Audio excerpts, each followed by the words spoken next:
नमस्कार, मैं हूं आपके साथ सरगम पंत श्रीवास्तव और स्वागत है आप सभी का। आप देख रहे हैं हमारा बेहद ही खास शो प्रार्थना हो स्वीकार।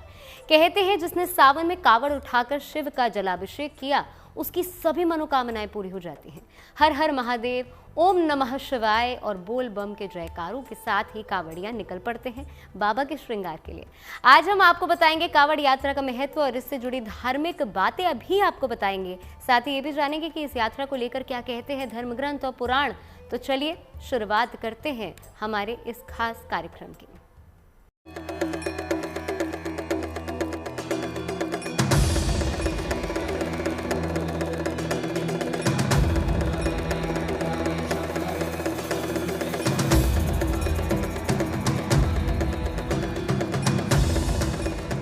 कांवड़ यात्रा जो एक तपस्या है, भोले की भक्ति में डूब जाने की साधना है। यह नीलकंठ महादेव की हलाहल रूपी ज्वाला को शांत करने की परंपरा है, जिसका सोपान सदियों से होता आ रहा है।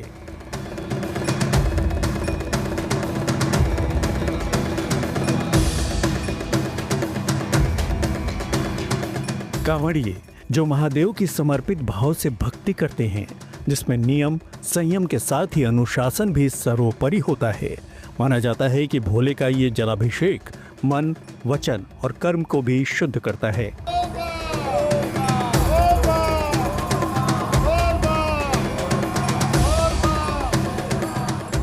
ये महादेव का ही प्रताप है, जिससे भक्तों को अद्भुत शक्ति मिलती है। तभी तो कांधे पर कांवड़ उठाकर मीलों मील से पैदल चले आते हैं भोले के ये भक्त।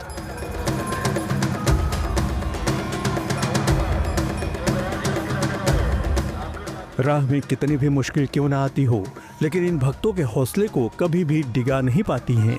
तभी तो कांवड़िए पवित्र नदियों से जल भरकर सावन की शिवरात्रि को महादेव का जलाभिषेक कर खुद को धन्य समझते हैं और अपने प्रभु को कालकूट से मुक्ति का जतन करते हैं।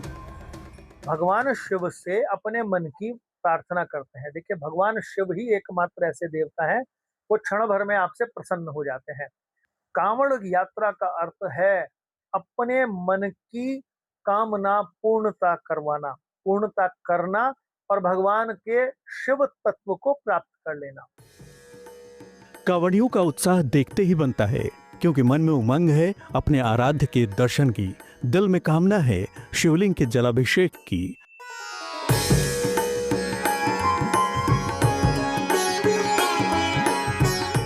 सावन के आते ही शिव मंदिरों में बम भोले का जय घोष गूंजने लगता है। सावन का आरंभ भी होने जा रहा है।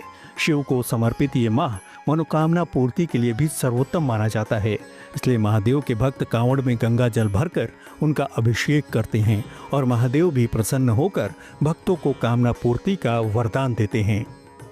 और ऐसा माना जाता है इसी श्रावण मास में समुद्र मंथन हुआ था। तो समुद्र मंथन होने के पश्चात जब हलाहल विष निकला तो भगवान ने उसको अपने कंठ में धारण किया था। इस मास में ही भगवान शिव को नीलकंठ होने का सौभाग्य प्राप्त हुआ। जल उठा के जो आज श्रावण मास में भगवान शिव का जलाभिषेक करता है, भगवान शिव की अनंत कृपा प्राप्त कर लेता है, क्योंकि भगवान शिव को उस हलाहल विष के होने के कारण से मन में जो पीड़ा होती है वो जल अर्पण करने से उनको शीतलता मिलती है और उस शीतलता के फल स्वरूप भगवान शिव आपसे प्रसन्न होकर आपके मनोकामना, आपकी आरोग्यता, आपकी इच्छाओं। राम की कांवड़ यात्रा करने की कथा मिलती है, तो कहीं कहीं रावण को भी सृष्टि का पहला कांवड़ यात्री बताया गया है। चलिए आपको बताते हैं कि इस मान्यता पर क्या कहते हैं ज्योतिष के जानकार। ऐसा माना जाता है कि सबसे पहले कांवड़ भगवान परशुराम ने उठाई थी। भगवान परशुराम ने शिव को प्रसन्न करने के लिए, क्योंकि शिव उनके गुरु भी हैं, तब उनको जल अर्पण किया था।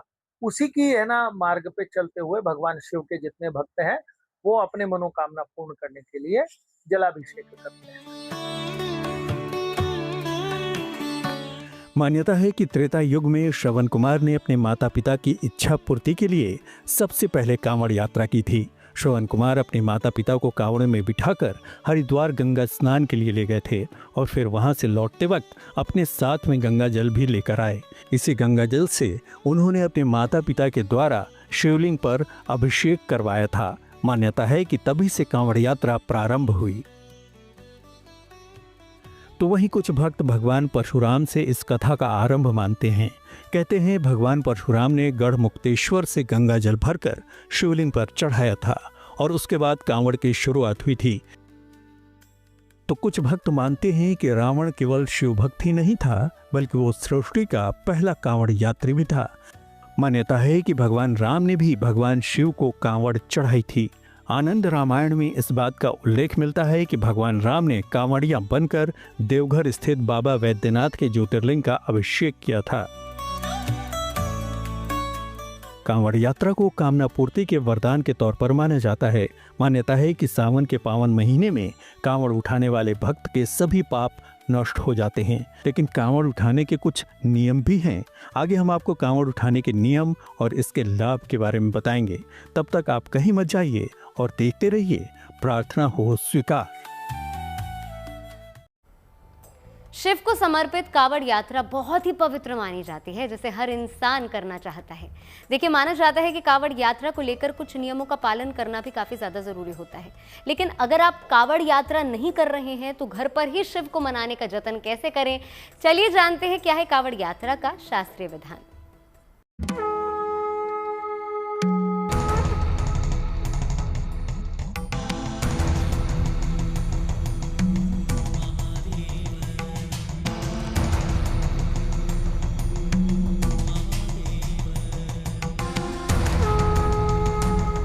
सावन में शिव फलदायी है शिव की भक्ति।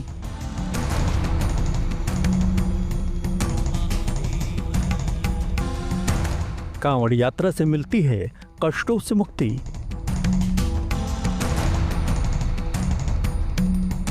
यह आस्था है जो शिव के साधकों की परीक्षा लेती है। परंपरा है कि कांवड़ यात्रा सावन से शुरू होकर सावन की शिवरात्रि तक चलती है।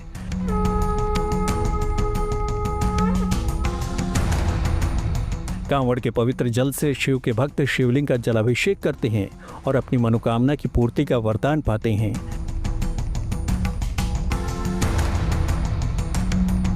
युगों युगों से भगवान शिव के भक्त सावन में कांवड़ उठाकर शिव का जलाभिषेक करते रहे हैं, क्योंकि ऐसा माना जाता है कि कांवड़ उठाने वाले की हर मनोकामना शीघ्र पूरी कर देते हैं देवाधिदेव महादेव।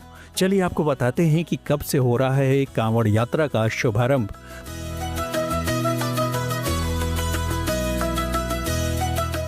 पंचांग कहता है कि श्रावण कृष्ण प्रतिपदा तिथि 29 जुलाई को रात 8:05 से लेकर 30 जुलाई को रात 9:30 तक है। ऐसे में उदया तिथि को मानते हुए कांवड़ यात्रा का शुभारंभ 30 जुलाई से होगा। सावन कृष्ण प्रतिपदा से कांवड़ यात्रा का आरंभ होता है। ये यात्रा सावन कृष्ण चतुर्दशी यानी सावन की शिवरात्रि तक चलती है। सावन की शिवरात्रि 11 अगस्त को है। वहीं देवघर में जो कांवड़ यात्रा होती है वो सावन के शुक्ल पूर्णिमा तक चलती है। सावन माह की पूर्णिमा 28 अगस्त को है।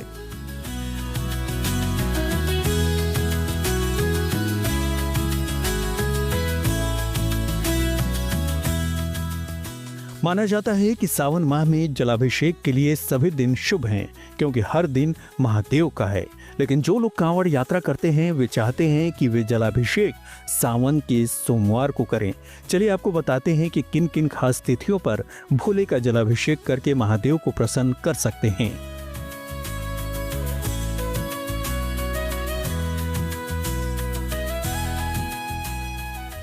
10 अगस्त को सावन के सोमवार के साथ प्रदोष व्रत का शुभ संयोग है।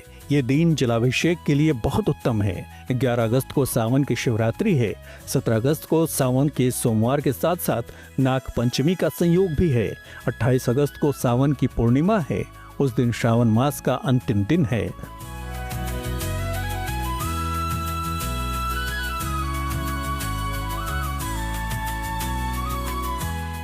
माना जाता है कि कांवड़ उठाने वालों पर अपने विशेष कृपा लुटाते हैं देवाधिदेव महादेव।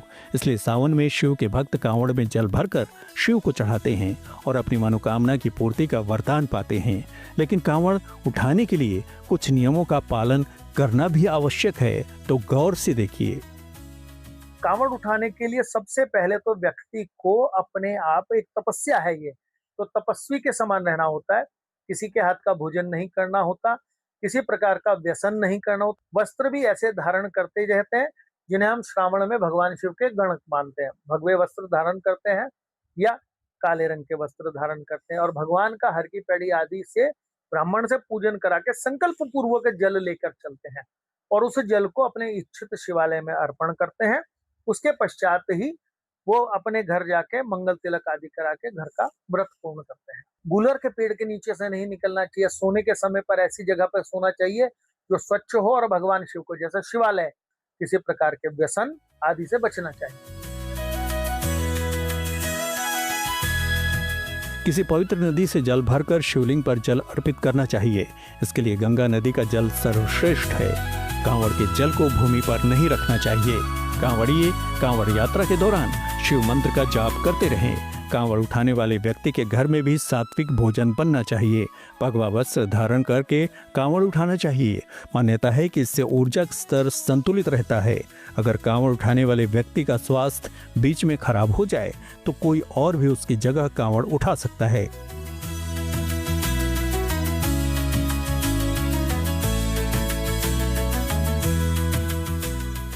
वैसे तो महादेव के दर पर साल भर ही श्रद्धालुओं का तांता लगा रहता है। ज्योतिर्लिंगों में तो पांव रखने तक की जगह नहीं होती। शिव के हर धाम पर कांवड़ियों की आस्था सिरमौर होती है।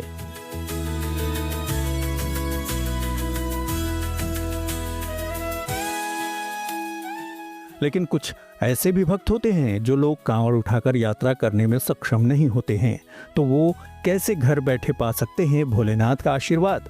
हम आपको बताते हैं कि किन उपायों से घर पर ही आपको मिलेगा कांवड़ यात्रा का लाभ।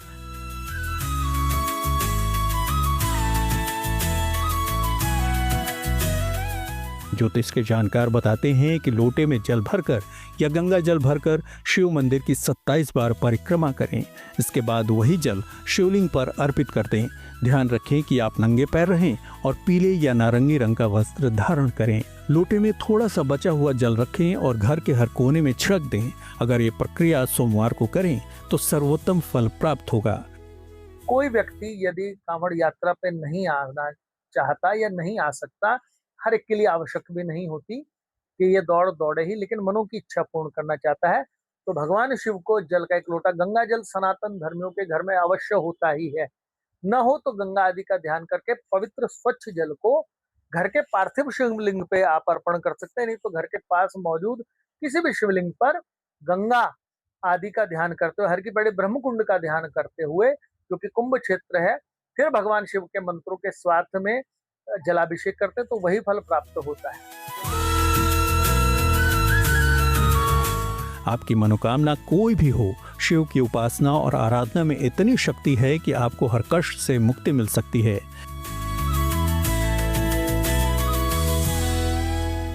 तो इस सावन में कांवड़ उठाकर भगवान भोलेनाथ पर अर्पित कर दीजिए अपनी मनोकामना का पावन जल और मांग लीजिए मनचाहा वरदान।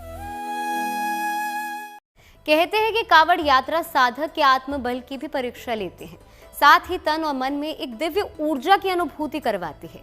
इस यात्रा को लेकर कई तरह की सावधानियों का भी खास ध्यान रखा जाता है, जिसको ध्यान में रखना भक्ति के साथ साथ कांवड़ यात्रा जैसे कठोर तप के लिए बेहद जरूरी है।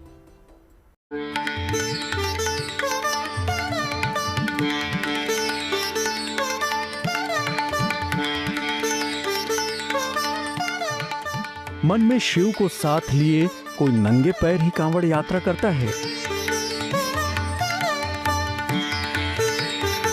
तो कोई आस्था का यह सफर वाहन पर सवार होकर करता है। लेकिन भाव तो भक्ति का होता है, शिव साधना का होता है। सावन के आरंभ से लेकर सावन की शिवरात्रि तक शिव भक्तों की भक्ति अपने चरम पर होती है। कांवड़ यात्रा दो प्रकार से आजकल हम देखते हैं। एक तो जो श्रद्धा भाव से कंधे पर जल लेकर चलने वाले व्यक्ति हैं, और एक हम देख रहे हैं कि जो डाक कांवड़ चलती है, उसमें भी दौड़ के ही लोग चलते हैं, धावक होके जल ही लेकर चलते हैं। विधान ये है कि घर से माता पिता की आज्ञा लेकर और अपने जिस शिवालय में जलाभिषेक करना है उसके दर्शन करके उनकी आज्ञा लेके व्यक्ति हर की पैड़ी, ब्रह्म कुंड आदि, ये कई लोग गौमुख से भी जल लाते हैं, ये जल उठाकर उस शिवालय में जलाभिषेक किया जाता है। बाबा के जलाभिषेक की तमन्ना लिए लाखों शिव भक्त बोल बम का जयकारा लगाते हुए मंदिरों और शिवालयों में उमड़ पड़ते हैं।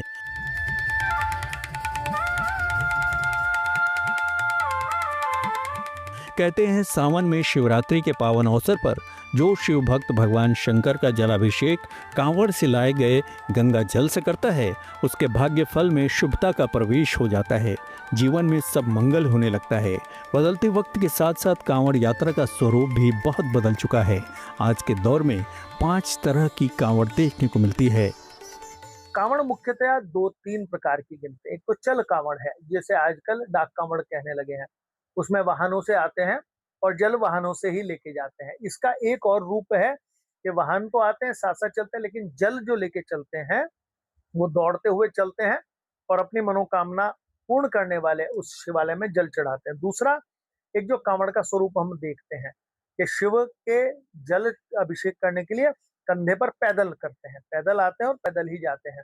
ऐसे लोगों का श्रद्धावानों की मनोकामना अक्सर और जल्दी ही पूर्ण होती है। बैठी कांवड़। बैठी कांवड़ यात्रा के दौरान कांवड़िया कांवड़ को जमीन पर रख सकता है। डाक कांवड़। डाक कांवड़ियों को कांवड़ के साथ दौड़ना पड़ता है, वे रुक नहीं सकते। खड़ी कांवड़। खड़ा कांवड़िया न तो कांवड़ को लटका सकते हैं और न ही उसे फर्श पर रख सकते हैं। जब वो आराम कर रहे हों तो उसे किसी और को इसे पकड़ने के लिए कहना पड़ता है। झूला कांवड़। झूला कांवड़िया अपने कांवड़ को लटका सकते हैं लेकिन उसे जमीन पर नहीं रख सकते। श्रृंगार कांवड़। भगवान शिव की विभिन्न झांकियां निकालकर कांवड़ यात्रा निकालते हैं। इस यात्रा के दौरान भगवान शिव का श्रृंगार भी होता है।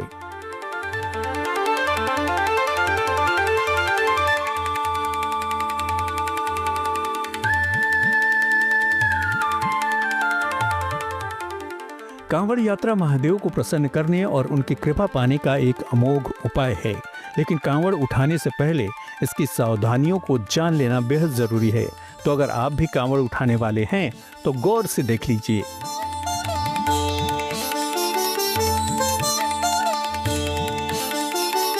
कांवड़ यात्रा के दौरान किसी भी प्रकार का नशा वर्जित है। इस दौरान तामसी भोजन यानी मांस, मदिरा आदि का सेवन न करें। बिना स्नान किए अपनी कांवड़ को हाथ न लगाएं। चमड़े से बनी वस्तु का स्पर्श भी कांवड़ यात्रियों के लिए वर्जित है। कांवड़ यात्रा में बोल बम का उच्चारण करने के साथ साथ ओम नमः शिवाय का जाप भी करना चाहिए। तो आप भी आस्था और विधान के साथ कांवड़ की परंपराओं का पालन करें। माना जाता है कि नियमों का पालन करने से मन में संकल्प शक्ति का जन्म होता है और भगवान शिव की विशेष कृपा भी मिलती है। तो आप भी शिव की भक्ति के लिए तैयार हो जाइए और पा लीजिए देवाधिदेव महादेव से वरदान, जिससे आने वाला सावन आपके लिए वाकई मन भावन हो जाए। तो चलिए इसी के साथ प्रार्थना हो स्वीकार में आज के लिए बस इतना ही। देश और दुनिया की तमाम बड़ी खबरों के लिए आप जुड़े रहिए GNT के साथ।